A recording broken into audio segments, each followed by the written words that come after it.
Ouais, il y a moyen de faire des circoncisions avec ça.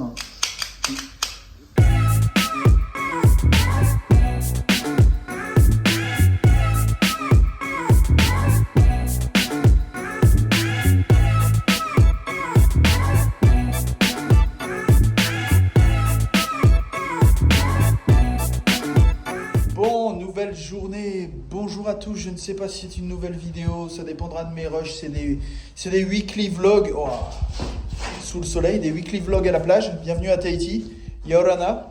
Bref, tout ça pour vous dire que c'est le bordel. On a eu des petits contretemps, j'ai envoyé Johan l'autre jour dans un appartement faire de la peinture, étant donné que je n'étais pas sur ce chantier-là et que je ne voulais pas qu'il avance sans moi, parce que je ne voulais pas... qu'il y ait des trous en fait dans la construction, même si de temps en temps j'oublie de vous filmer quand je fais 2-3 petits trucs, mais bon c'est pas grave, je vous filme des résumés. Bref, tout ça pour dire que c'est la merde. J'ai dû travailler au magasin, faire des commandes, des machins, récupérer des trucs, plein de trucs sur le site, voilà. Roxane aussi est venue travailler au magasin. Là, Johan est en train de plaquer. Bim, allez! Et voilà, il a tout pété. C'est de ma...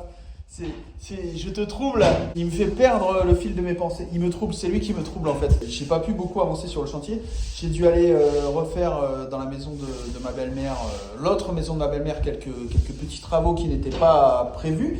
Donc voilà. Ce qui est bien avec Johan, c'est que je peux l'envoyer dans des apparts. J'ai des apparts qui sont libres, qu'il faut que je refasse la peinture, le sol et monter une cuisine, mais c'est pas la priorité. La priorité c'est de recaser ma belle-mère, on va dire.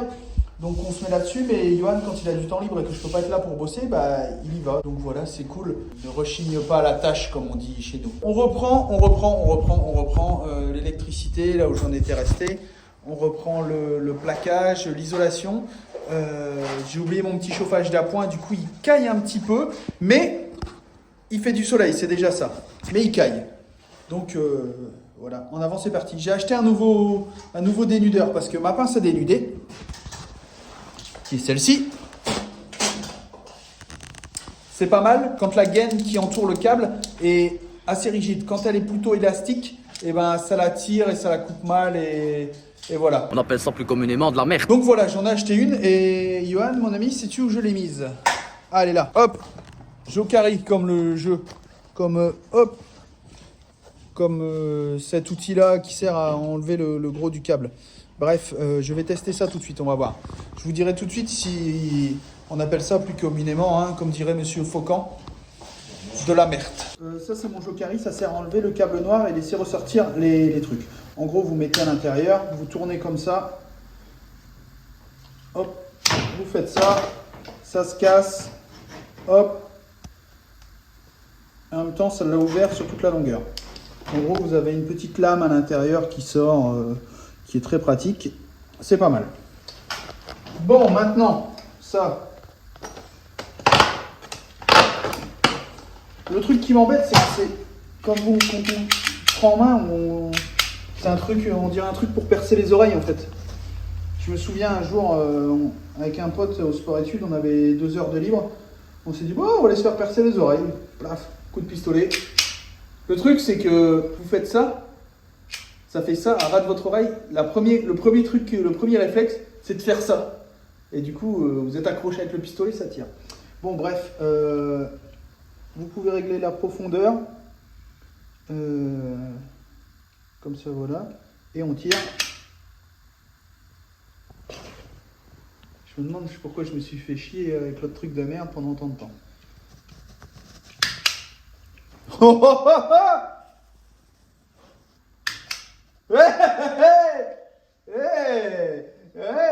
C'est bon, pourquoi j'ai pas acheté ça plus tôt? Et en plus, ça fait perce-oreille, vraiment. Non, c'est... Ouais, il y a moyen de faire des circoncisions avec ça. Faut avoir une petite saucisse. Faut avoir un petit câble. J'ai pas beaucoup filmé aujourd'hui parce que, comment vous expliquer que je n'ai pas tellement la tête à faire des vidéos en ce moment. Je suis un petit peu soupolé. Non, soupolé. Si, oui, je suis soupolé, mais ça, c'est mon caractère en fait. En ce moment, je suis écœuré. Comment vous expliquer? Quand vous prenez une carotte, parce que c'est le cas, Rox en a parlé dans un vlog, plus ça vient de près, de proche, plus c'est douloureux. Mais là, je suis écœuré depuis plusieurs jours, une semaine je crois avec Rox, on est écœuré. Mais vraiment écœuré. Aujourd'hui, c'est le mec de la fistinière qui m'appelle pour faire des reportages sur moi. C'est vous dire la taille de mon trou de balle. Tellement je m'en suis pris une énorme. Voilà, je vous laisse imaginer. C'est assez imagé comme langage, on va dire. C'est pas vulgaire, si c'est vulgaire, mais c'est imagé surtout. Vulgaire? Tu trouves ça vulgaire? Oui, je trouve ça vulgaire. Ouais. C'est la vie, vous me direz. Comme disait ma grand-mère, Pas commencer à jouer avec mes couilles, hein? femme pour qui j'avais beaucoup de respect et que j'aimais énormément. Faut être pris pour être appris, mon gamin. Là, j'ai été appris, je crois que je vais retenir la leçon, vraiment. Vraiment. Sinon, je vais vous montrer ce que j'ai fait dans la maison. Vous vous souvenez, je vous avais parlé de triple commande, de démonter, je l'avais fait pour ici, des doubles. J'ai mis la double là-bas, j'ai mis les va-et-vient. Là, j'ai mis les triples commandes avec une triple prise. J'ai démonté les modules parce qu'ils ne vendaient pas juste les plaques séparées. Enfin, pas chez Leroy Merlin, peut-être qu'ils les vendent sur Internet, mais je suis coupable. Je plaide coupable. Je ne les ai pas, je n'ai pas regardé. Bref, prise, volet de la porte-fenêtre. Oh, voilà, c'était flou. Volet de la fenêtre. Là, j'étais en train de faire mes raccords de... Comment ça s'appelle? Oh, c'est moche. Ah, voilà, c'est mieux. Faire mes raccords de radiateur pour pouvoir les rebrancher. Et après, je vais faire mes volets. Je vais finir de gainer ça là-bas. Et on sera nickel. Comme ça arrivera là. J'aurai qu'à brancher les volets. Et voilà. Et l'électricité ici sera finie. Il y a encore des câbles qui se baladent là. Sinon, la pièce est quasiment plaquée, hein. Voilà, il reste que le mur derrière moi. Alors en fait, j'en ai ras-le-bol de tenir mon téléphone, comme ça j'ai mal au bras. Je disais, le Touquet, ça va être une catastrophe. S'il a lieu, je dis bien s'il a lieu parce que je pars toujours au conditionnel alors qu'il est. J'ai ma réservation, j'ai ma moto qui est presque prête. J'ai réussi à voiler un disque de frein à l'avant. Oui, pour ceux qui ne le savent pas, je fais du motocross. Voilà. Endurance, course de sable, toutes sortes de conneries qui m'amusent à un niveau 100% amateur, hein, mais ça me détend.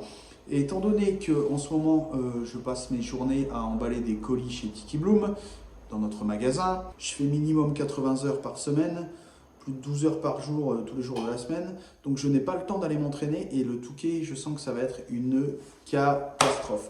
Je vais y aller au talent, mais le talent, ça suffira pas, donc je vais y aller à la détermination. Je suis complètement crevé en ce moment, j'ai pas de roulage, ça va être une catastrophe, voilà. Je vais vous emmener à un entraînement, pour ceux qui ne connaissent pas, je vais vous montrer un petit passage de moto, ça change, parce que vous voyez le bricolage, la rénovation, mais il y a aussi un petit peu les à côté, la vie quotidienne qui peuvent être assez marrants à regarder. Donc voilà. Je vais vous montrer un truc par rapport aux lumières. J'ai mis des trucs, des boîtes à encastrer.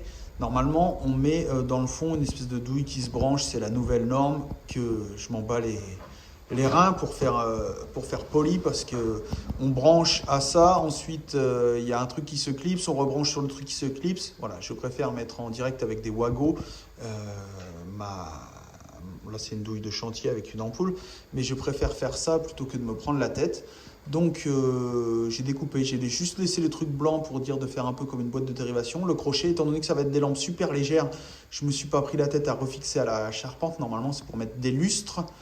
Mais bon, là, c'est juste une lampe toute bête qui pèse à peine, allez, si ça pèse 1 kg, c'est vraiment le grand maximum. Donc si je prendrais 1 kg et une plaque de plâtre, normalement, ça devrait largement passer. Je ne me suis pas pendu dessus, mais bon, voilà.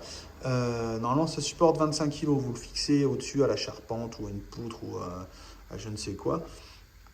Et bon, voilà. Là, j'ai fait ça. Hop. Donc, en gros, voilà, j'ai coupé le fond. Je m'en sers juste pour faire joli, plutôt que pour faire respecter la norme. Voilà. Ce n'est pas dangereux. Au contraire, on n'est pas obligé de mettre ça, sauf quand on fait des trucs de location, machin. Mais voilà, c'est la nouvelle norme, mais je ne la respecte pas. Voilà, vous pouvez m'engueuler, je m'en cogne. Bon, retour au volet. Tant que j'y suis, je vais faire les volets. Donc ça, hop, c'est ce que je vous avais dit, c'est les anciens socles en métal. Souvenez-vous de la vidéo précédente, je disais que Systech n'avait pas assuré de mettre des nouveaux socles en plastique. Et dans les volets que j'ai achetés, visiblement, il y avait des anciens modèles. Le moteur en lui-même est le même, mais le socle a changé. Le socle est en métal avant. Maintenant, il est en plastique et je préfère celui en métal. Vous vous doutez bien, question solidité dans le temps, etc. Donc voilà, ça c'est le socle en métal. De l'autre côté, j'ai mis mon truc de niveau, sachant que je me suis basé sur les anciennes marques pour être à la verticale et au même écartement du mur. Donc ça c'est nickel. Hop, tout est mis. Il n'y a plus qu'à fixer le moteur là, l'embout ici. Ensuite, je viendrai le brancher. Ici, j'ai mes câbles. Ne vous inquiétez pas, il y a des gaines, hein. C'est juste que de l'autre côté, je ne l'ai pas encore mise. Voilà, avec les Wago, pour respecter tout ce qui est norme. Et ensuite, la boîte de dérivation, bien sûr, sera accessible. Je n'ai pas dérivé ça à l'air libre. On ne sait jamais qu'il faut qu'il y ait une infiltration ou ce genre de choses, même si c'est censé pas arriver. Bref, ensuite, je viendrai fixer mes lames sur mon axe et régler le point mort haut, point mort bas, comme j'ai fait de l'autre côté. Vous pouvez retrouver dans une ancienne vidéo. C'est très simple parce que les coulisses sont déjà mis. Vous avez déjà l'axe qui est placé. Souvent, s'ils ne sont pas trop vieux, c'est des axes dans 260 dans lesquels on vient mettre le moteur. Donc voilà, il suffit de retirer la tringle. S'il faut changer l'axe, c'est pas bien compliqué non plus. Là, j'ai mis 8 vis. Bon, le tout, c'est d'être bien de niveau et bien parallèle aux coulisses pour dire que ça coulisse bien dans l'axe et qu'il n'y ait pas de blocage en fait. Mais en général, tout est déjà fait, les marques sont déjà faites. Si ça a été bien posé avant, pas de souci. Par contre, cette qualité dégueu du téléphone, à mon avis, c'est déjà mieux. Vous voyez, parce que à mon avis, j'ai dû toucher à mon téléphone avec des doigts trop gras, genre galette des rois ou ce genre de choses. Bref, on y va, on continue. Quel ménage ? Trop bien. Alors, c'est le bordel sur le chantier et je supporte pas quand c'est le bordel sur le chantier parce que c'est un coup à s'empierger, on pète les outils, on pète les ouvriers, on pète le col du fémur. Bref, bon, hop, et voilà, c'est mis, c'est fixé. Bon, j'ai pas pu mettre de machin, truc, je sais pas comment ça s'appelle, le bidule chose qui remonte les volets parce que là, il y a le moteur et je tiens pas à percer dans le moteur. Du coup, c'est pas très grave, c'est des petites lames, c'est très léger, c'est de l'alu, donc voilà. Là, j'ai laissé un peu de mou de câble, je l'ai fixé pour pas qu'ils se prennent. Il y a les Wago, c'est dérivé, boîte de dérivation accessible. Tout est bien. On va pouvoir régler le point mort haut, point mort bas. Et ben voilà.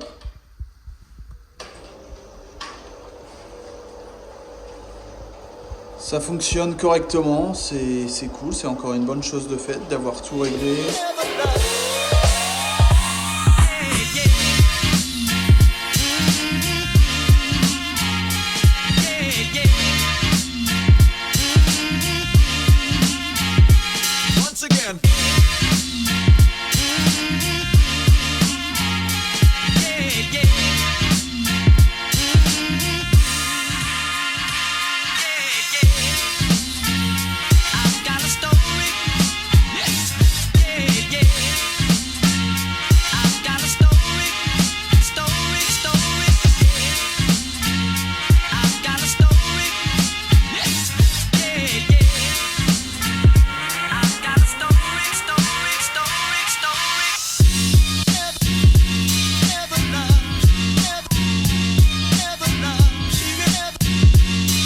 Décidé d'utiliser les chutes de plaques pour faire ça, du coup j'aurai un calico là, c'est pas grave. Là c'est les caissons de volets, donc j'aurai une plaque qui va venir se poser dessus, idem là j'aurai une plaque qui va venir se mettre au dessus et j'aurai des cornières d'angle et en dessous je vais revenir mettre une, je sais pas, il y a certainement une plaque de placo par dessous. Hop, écoutez cette pluie. Comme ça, je vais pouvoir isoler. Alors, il me reste de la mousse de studio, la mousse phonique, que je n'ai plus l'utilité dans mon ancien studio de musique. Donc, en général, j'en colle à l'intérieur des plaques, des caissons de volets. Voilà, il y en a qui mettent du polystyrène. Moi, je mets ça, il m'en reste autant que ça serve. C'est un très bon isolant phonique, c'est un très bon isolant thermique aussi, parce que je me souviens, dans le studio, la chaleur avait du mal à partir. Et en même temps, on entend moins le bruit des volets quand on les ferme, quand on met ça, c'est plus cool. Donc voilà, il reste ça à faire. À mon avis, la journée sera terminée aujourd'hui. N'est-ce pas, Johan? Je pense. Tu penses aussi? T'as envie de rentrer chez toi? Non. Allez, c'est parti. Moi, je vais rechercher mon fils. Pendant ce temps-là, Johan va couper le dernier tasseau qui reste là. Et je pense que cette pièce, après, encore comme à côté. À côté, il faut que je fasse aussi les trucs comme ça, mais j'ai plus de tasseau, malheureusement. 3, 4, 5. C'était des paquets de 5. Et celui-là, il sert à quoi? Celui-là est déjà coupé, il n'y a plus qu'à le fixer. Il m'en reste un, deux. Eh ben si, j'ai de quoi faire de l'autre côté. Bien qu'il y en a un qui est un peu vrillé. On verra l'endroit où il est le moins vrillé. Et après, ici, il reste calico, peinture, sol. Enfin, calico, sol, peinture. Et cette pièce est terminée. Peinture, j'entends aussi les peintures des châssis. Il faut raboter une fenêtre à un endroit, des petits trucs. Mais grosso modo, voilà. Après, on attaque l'électricité dans la grande pièce. Et puis c'est bon. Et voilà, c'est fait. La pièce est quasiment terminée. Il me manque les montants ici. Hop, de chaque côté. Enfin, les montants, les bouts de placo que je mets là. Hop. Alors, il y a plusieurs techniques. On peut mettre du map ou un genre de mastic pour les coller. Ça marche aussi. Mastic plus vis là-dedans. Mastic, ça bouge pas. Très peu de pont thermique avec du mastic comparé avec du map et il y a moins d'épaisseur. Là, idem, hop, je viens les mettre comme ça. Là, il y a un petit jour, mais avec des plots, c'est plus cool. Pas du mastic acrylique, plutôt du mastic style Sikaflex, truc comme ça. Et on sera pas mal. Ensuite, je mets mes coffrages de volets. Ça, c'est ma mousse de studio, ma mousse acoustique qui me reste. Vous voyez, elle a été décollée quand j'ai démonté mon studio dans mon ancienne maison. Et voilà, j'en avais mis entre la cuisine et le bureau de Rox pour éviter, dans la paroi pour éviter le bruit. Je trouve ça plutôt cool, ça marche bien. Et en fait, je le colle sur mes plaques à l'intérieur du volet. Je le mets pas en vrac, sinon le volet va venir frotter, ça va s'enrouler dedans, ça va faire catastrophe. Donc je le colle à l'intérieur de la plaque du volet. Coffrage pour les caissons de volet. Ça, c'est l'équivalent d'une règle. Ça, c'est... ma scie à onglet qui m'a pas servi, mais ça me sert de table. Et ça, c'est une scie plongeante que j'ai de la marque Redstone. Redstone, c'est les produits pro, on va dire, premier prix de la marque Leroy Merlin. Souvent, c'est fabriqué par Shepard. Et en fait, c'est une scie où la lame sort par-dessous. Vous pouvez régler la butée. Là, ça sort pas à fond. Je peux encore la sortir plus ou la régler là si vous voulez juste faire des rainures ou découper des trucs fins ou ce genre de choses. Donc en gros, là, je fais pour que ça vienne juste dépasser d'1 millimètre. Comme ça, voilà. Ça découpe pas ma table qui est en dessous. Voilà, et bien sûr, je branche l'aspirateur là. Et comme ça, hop, on est tranquille. Et ça, il existe des rails. J'en ai un, mais il est comme ça. Du coup, il sert à rien. Et là, c'est pour venir suivre le cercle. Je mesure et puis hop. Voilà, un autre outil que j'ai en ma possession. J'avais fabriqué un lit pour Mila avec ça, entièrement avec ça.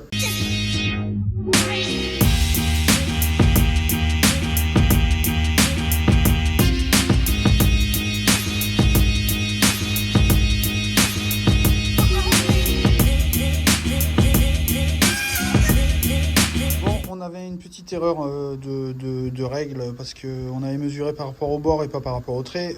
Petit coup de fatigue, c'est pas grave. Grosso modo, là, voilà, c'est coupé, hop, ça c'est juste des petits trucs. Et si vous y allez suffisamment lentement, vu que c'est recouvert de genre de papier, et ben c'est nickel, ça fait pas d'éclat. C'est mieux que le mélaminé là qui fait des éclats dégoûtants. Et si vous avez une bonne lame, ça marche toujours. Quand on vous dit oui, il faut mettre du scotch, des machins et tout. Si vous avez une mauvaise lame, vous aurez toujours des éclats, scotch ou pas scotch, hein, c'est comme pour le carrelage. Hein.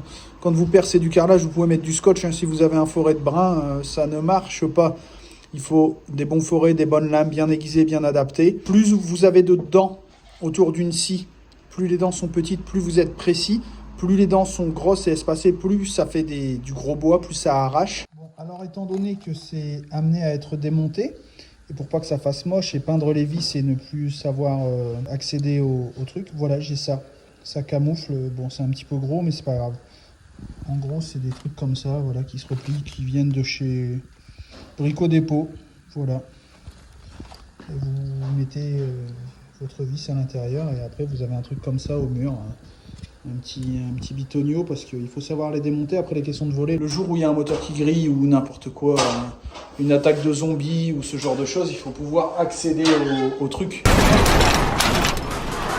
Johan qui a mérité son salaire m'a sorti un truc, il a posé, il a dit je te la tiens ou je mets des serre-joints comme ça t'es tranquille. Ça sent le mec qui a envie d'aller fumer une clope.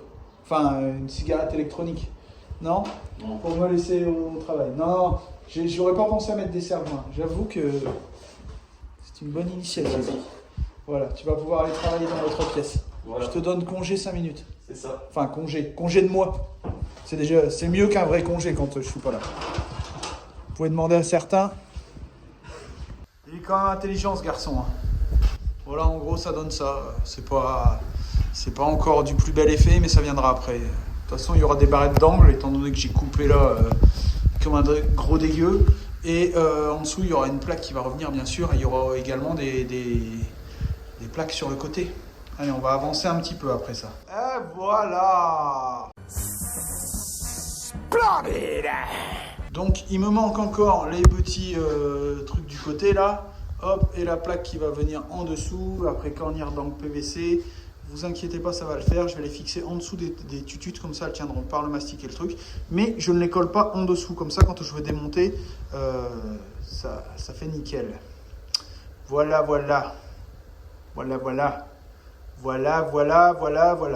On est bien. En gros, cette pièce-là est quasiment terminée. Les prises ont été mises à peu près partout. Il nous manque à finir les caissons de volet. Et on pourra attaquer les calicots, les radiateurs aussi, hop, qui se trouvent là-bas. Le problème, c'est que je ne sais pas si ça fuit ou pas, parce qu'on n'a plus d'eau, on ne peut pas en mettre en eau. C'est un petit peu la misère. Donc certainement, on va mettre les radiateurs, je vais ouvrir le compteur d'eau, on va regarder si ça fuit. Après, je les redémontrer, je vais perdre un peu de flotte. Enfin, je ne vais pas mettre le radiateur. Je vais mettre les vannes de boue et de machin, je vais les ouvrir, ça va chasser l'air. Et après, comme ça, tout le circuit va être en eau.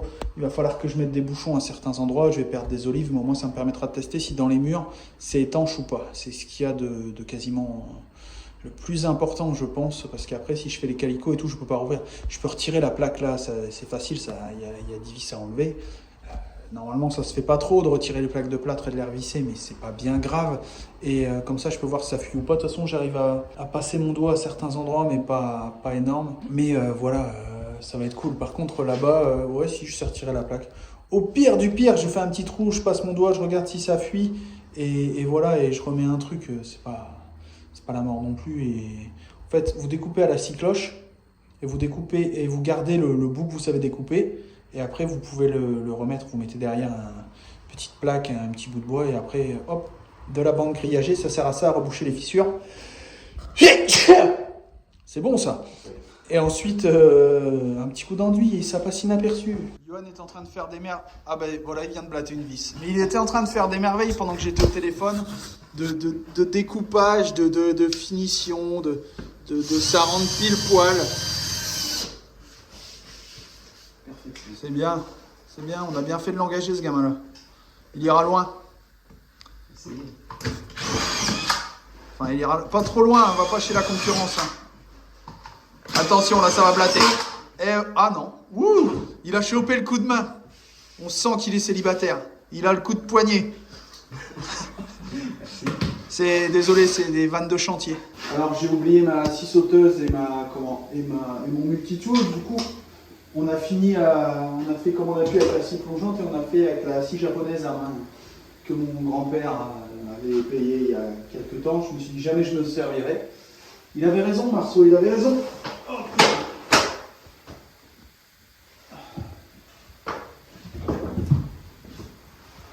Nom de Dieu! Ah, où est-ce que c'est? Là, tu vois. C'est la petite lèvre du placo là. Mais on est à 1 mille près. Voilà, on est très bien. Là, il manque. Faut que ça rentre un tout petit peu là. Oh, c'est bon. Non, ça me gêne un peu. Je préfère que ce soit rentré et mettre après la barrette d'angle comme ça, enfin qui va être beaucoup plus petite, que ça ressorte et avoir un jour ici. Du coup, ouais, j'ai l'impression qu'il est un peu cintré. Là, il faut que ça rentre un peu, là ça touche. Non, mais par contre, ouais, donc c'est vraiment là que ça pose problème. Voilà, un petit coup de lime d'1 millimètre. Mais ce qui était pénible, c'est que là, les angles c'est pas du 90, ça part comme ça. Du coup, il faut faire une projection, utiliser le théorème de Pythagore, logarithme népérien, suite logique, arithmétique. Arithmétique antarctique, Pacifique, Atlantique.